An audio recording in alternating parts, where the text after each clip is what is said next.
It's like literally there. What was it? We go back to Throne of Eldrin for Magic, and it was Loki, or not Loki. Okay. Oko. Loki, Oko. wasn't it? Aye. Oko. Aye. Oko. Okay, I don't know why I called it Loki there, but no. Because he's a trickster. Right. Right. The thing at release date wasn't broke. Everyone kind of seen the good potential of it, yeah. But it took 2 or 3 weeks for it all to kind of come to big full fruition. And literally 2 weeks after release date, the big tournament came, and 86% of the entire top decks, and just in general in that big tournament, 86% of the decks had Breeding Pool as a land and Oki. So the next thing they went and did on Monday was they went and got rid of part of the combo piece to see if it would stop it, and a week later it didn't. So the week after they went and banned Oki. You know, it's like they tried to kill it without being evil, and then they had to in order to actually stop it being a toxic environment. Yeah. It's like, well, And we then took proceeded it to ban in it in every format humanly devisable. we'll take it in the same time frame. Magician's Souls came out about the same, give or take the same time Yes. for Yugioh. And that was when the whole spiral unbreakable board thing started coming about. Yeah. Yeah. Unbreakable board. Nah, no, but it wasn't unbreakable. But that was left to fluster, sit and fluster till what there back in March or back in February when the ban list was announced. I was like, Yeah, they have the plan. 3 months worth of the same constant 80% in the top meta. Or again with your Sky Striker thing. When Sky Striker was at height, what was it? 50 to 60% of all decks represented in the big tournaments were Striker. Yeah. You just left it for 3 months without checking it and letting the game balance itself out by just going ban. Yes, it might hurt those people, and yes, you'll get the crybabies that go, I spent money on this. It's like, if you're playing competitively, this happened. It's like, you just have to get over it and keep playing. That's not really why I don't really play any like competitive decks, man. I don't want to feel like it's always a waste, you know.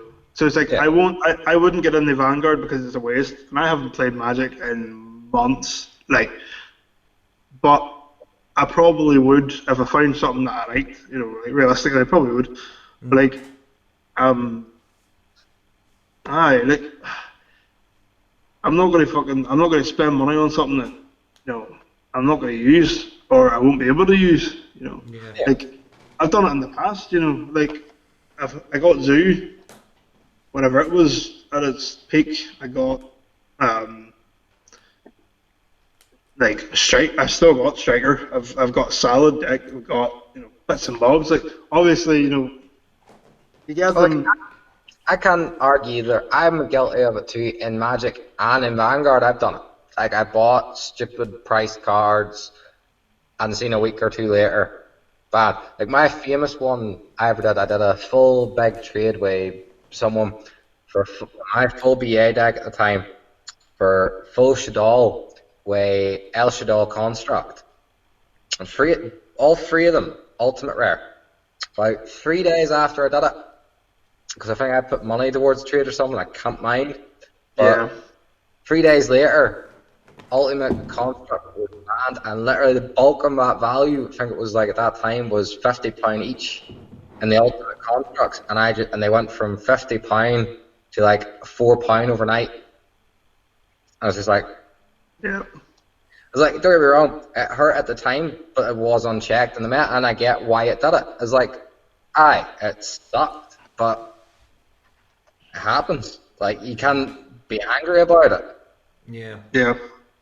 That's what you get if you're focused on playing these meta decks. You're going to have to target that they're influenced by the bigger events and what is allowed in them. But again, like we don't play meta. Like, you know, realistically, we don't. You know, and I probably wouldn't. You know, I probably wouldn't. I would love to go to like a massive tournament like at some point just to kind of see. But like, I don't play like because I've been playing Yu-Gi-Oh, man, since I was like fucking 10. You know, I'm 28.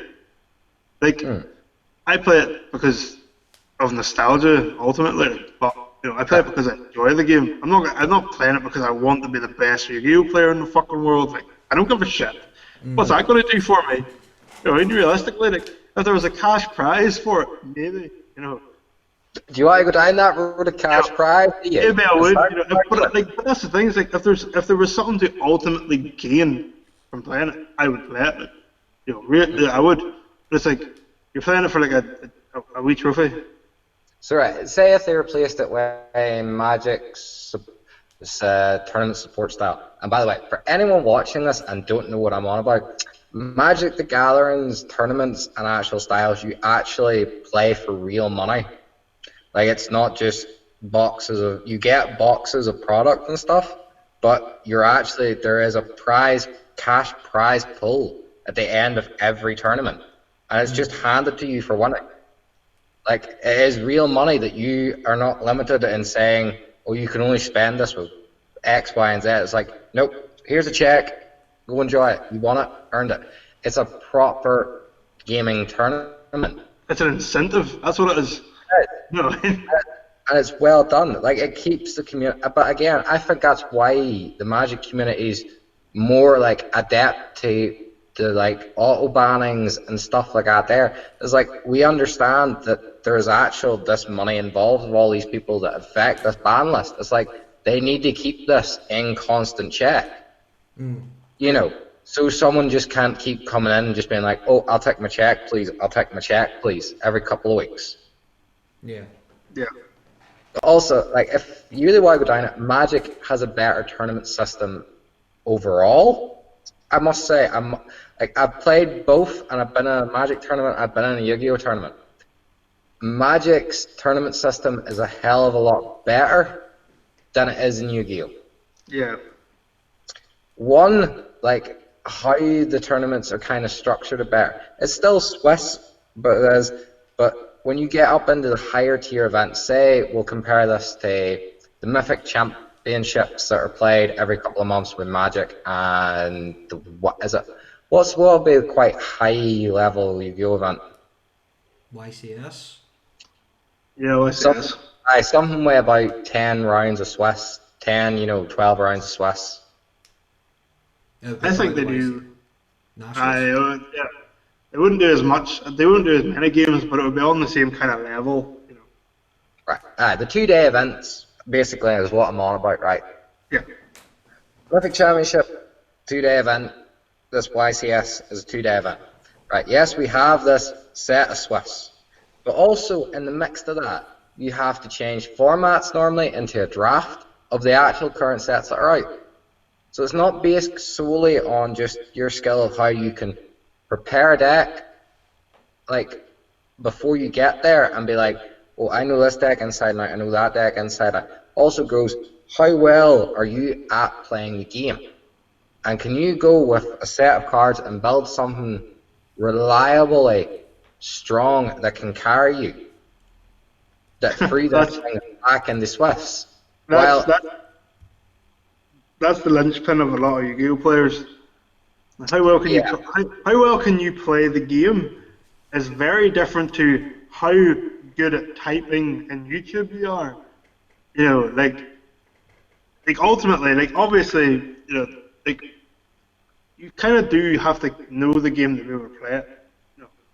What to do, but all you need to do for Yu-Gi-Oh is literally go online, see what's been played, spend the money, and you should be winning if you learn the strategies, to even a basic level. Like, there's not very many decks that I haven't picked up, but it's like if someone handed me an Eldritch deck right now and was like, play that, I'd be like, okay, I'll have a go.